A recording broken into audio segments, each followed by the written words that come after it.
Assalamualaikum warahmatullahi wabarakatuh. Pada pertemuan kali ini kita akan belajar shorof dasar. Dan materi yang akan kita bahas kali ini adalah membahas tentang bina. Langsung saja. Jadi bina itu artinya adalah bangunan. Sebagaimana bangunan rumah terdiri dari tiang, atap, dan dinding. Dalam bahasa Arab, minimal adalah terdiri dari 3 huruf seperti ini. Contohnya adalah fa'ala. Lafadz fa'ala ini, fa namanya adalah fa fi'il, ain namanya adalah ain fi'il, dan lam namanya adalah lam fi'il. Dan ini adalah rumus, jadi ini perlu diingat-ingat. Lafadz fa'ala ini, huruf yang pertama yaitu fa namanya adalah fa fi'il, yang kedua namanya ain fi'il, yang ketiga namanya lam fi'il. Kita ambil satu contoh nasoro. Maka nun namanya adalah fa fi'il seperti rumus tadi, sod adalah ain fi'il, ro namanya adalah lam fi'il.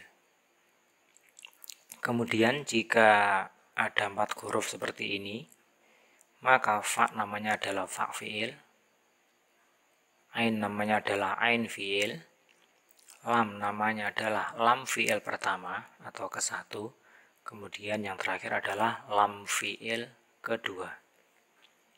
Kita ambil contoh dakhroja, maka dal namanya adalah fa fi'il, ha ain fi'il, ro lam fi'il pertama, jim lam fi'il kedua. Kemudian ada berapa bina itu? Bina ada 7. Yang pertama adalah bina sohih, kedua bina misal, ketiga bina ajwaf, keempat bina nakis, kelima bina mahmus, keenam bina lafif, dan ketujuh adalah bina mudhaf. Apa perbedaannya dari ketujuh bina ini? Untuk yang pertama bina soheh, semuanya huruf soheh. Artinya huruf soheh itu tidak ada huruf ilat. Huruf ilat yaitu wawu ya alif ya.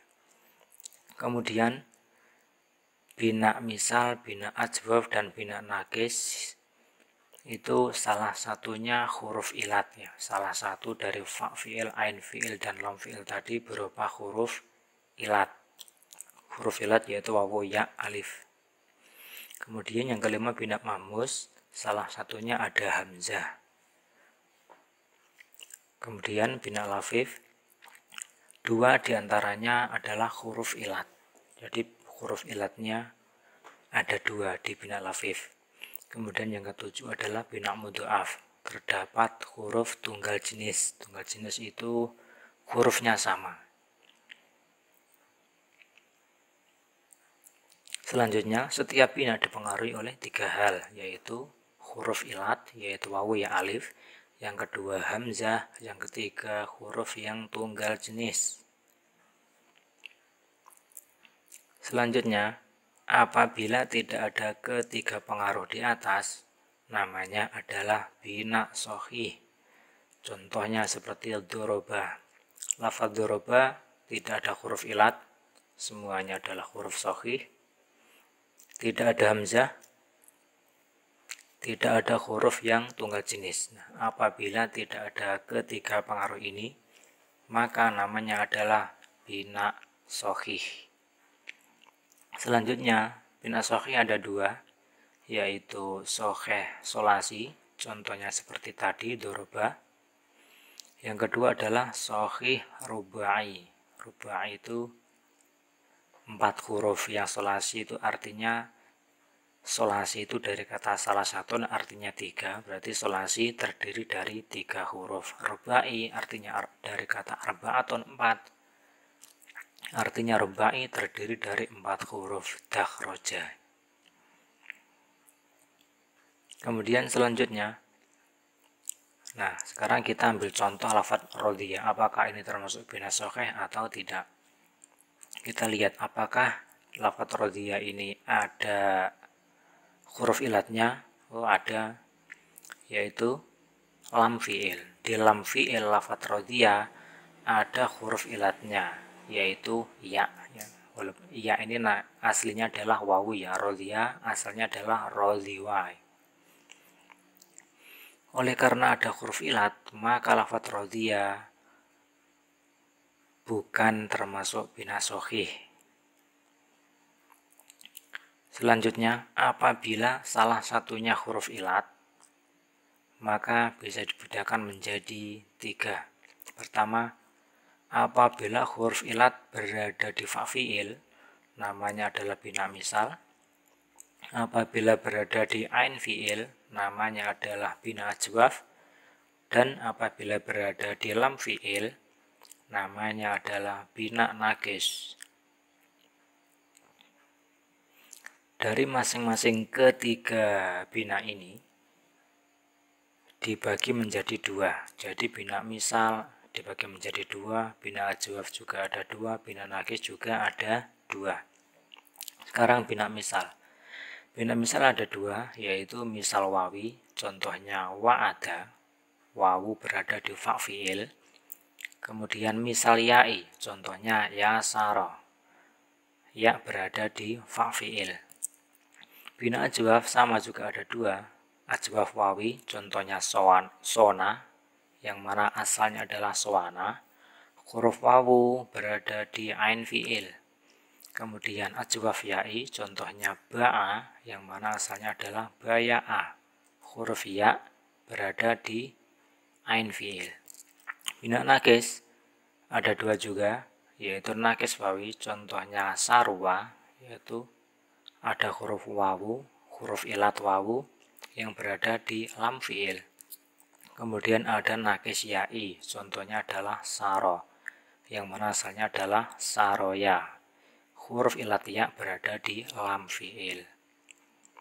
Kemudian apabila salah satunya berupa huruf hamzah, maka disebut bina mahmus. Jadi bina mahmus itu apabila ada huruf hamzahnya. Bina mahmus ada 3, yaitu pertama mahmus fa', contohnya adama, yaitu ketika hamzahnya bertempat di fa' fi'il.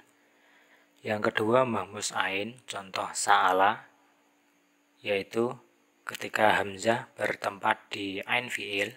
Dan yang ketiga adalah mahmus lam, contohnya qoro'a, yaitu hamzahnya berada di lam fi'il.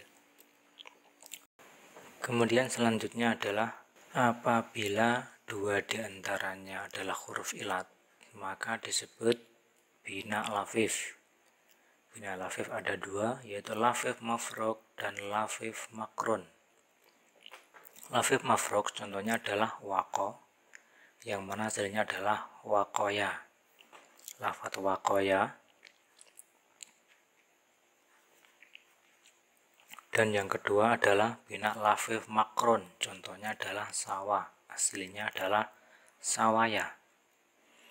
Lafif mafruk, contoh waqoya ini, waqoya ada 2 huruf ilat, yaitu wawu dan ya. Wawu berada di fa' fi'il dan ya berada di lam fi'il. Begitu juga lafadz sawah ada 2 huruf ilat, yaitu wawu dan ya. Wawu berada di ain fi'il dan ya berada di lam fi'il. Kemudian apabila terdapat huruf yang tunggal jenis disebut bina mudha'af. Bina mudha'af ada 2, yaitu mudha'af sulasi, contohnya madda, yang mana hasilnya adalah madada. Lafadz madada ada 2 huruf yang tunggal jenis, yaitu dal dan dal. Yang kedua adalah bina mudha'af rubai. Bina mudha'af rubai contohnya zamzama. Maaf, asalnya ini zamzama ya, zamzam. Bina mudha'af rubai yaitu apabila fa' fi'ilnya tunggal jenis dengan lam fi'il pertama. Pada contoh kali ini za tunggal jenis dengan za. Kemudian ain fi'il tunggal jenis dengan lam fi'il kedua, yaitu mim tunggal jenis dengan huruf mim, zamzama. Contoh lain to'to'a, damdama, dan lain-lain. Bila ada yang belum paham, silahkan ditanyakan di kolom komentar. Semoga bermanfaat. Assalamualaikum warahmatullahi wabarakatuh.